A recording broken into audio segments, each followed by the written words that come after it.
I was born at Hollywood Presbyterian Hospital and ended up living on 92nd and Central and South Central, gang capital. If you didn't know how to fight, you was getting your money took and your girlfriend booty played with right in front of you. You have what you talking about, different gangs that melted into being from the Crips. They were always different gangs before the Crips.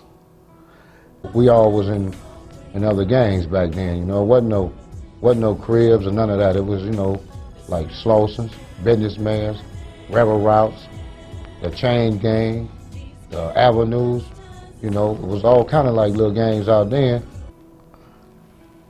I was 14 when I joined, and I was staying on 92nd and Central. And the Crips of that era was the East Side Crips, the Kitchen Crips. They also had Bloods, Teeny Boppers, Bounty Hunters, Pyrus. They had Anthem Park Boys. They had Walnuts. They had Swans.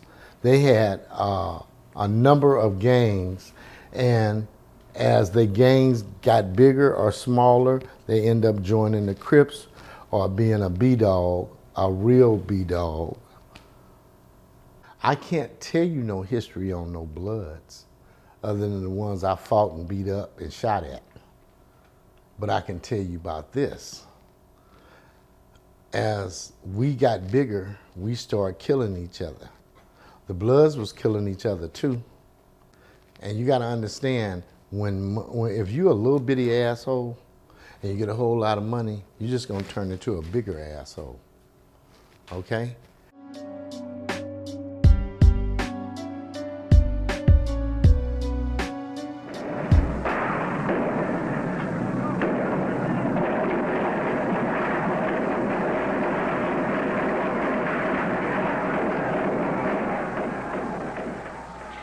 Police was surrounding the Panther office. It seemed like it was a battle.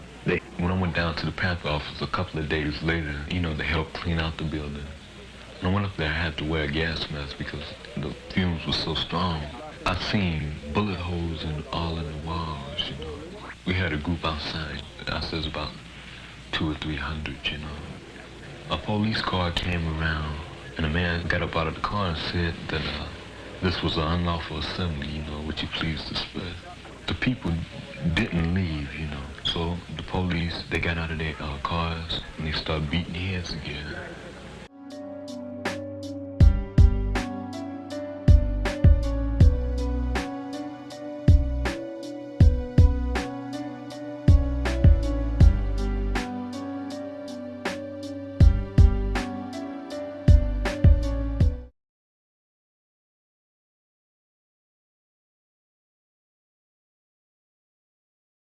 On TV and prevalent in my neighborhoods and was shined to us was the Black Panthers. Some people say the Crips were the in the aftermath of the federal government breaking the Black Panthers, the street gangs tried to take that up to some extent. So you're saying yeah, it is true, but it went retarded. And it goes retarded when you put drugs off into a man's situation. In '72, you know, we got, you know, kind of start getting negative, you know. It wasn't about the positive thing no more, you know. We just like to do negative things, you know, hurt peoples, you know, shoot up peoples or however, you know. Well, however they came at us, that's the way we was going back.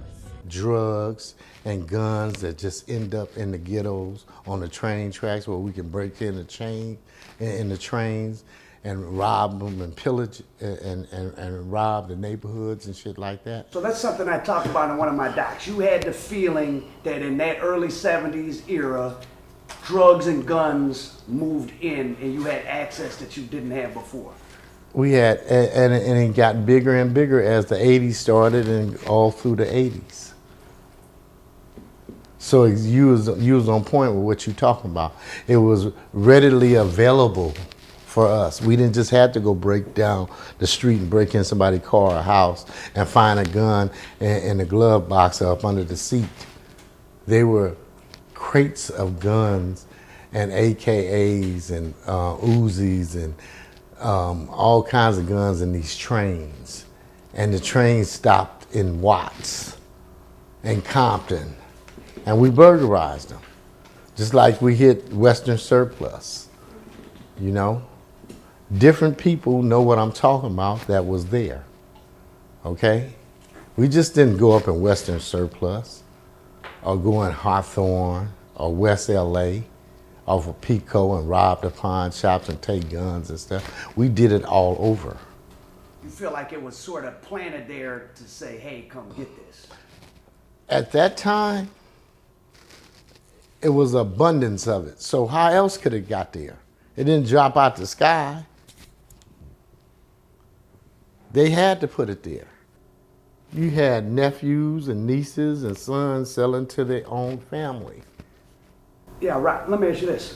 Around in late 82, the federal government created the South Florida Task Force, where they went really hard on Miami. And at that point, Miami's still obviously a lot of drugs going to it, but LA probably in 83 became the importation capital of cocaine, which is about the same time you see, correct me if I'm wrong, an elevation of the gang. The gangs were already bad, but money and access to drugs comes to the Crips and Bloods, 83, 84, and you see an elevation and escalation of the violence. Is that true? That is true.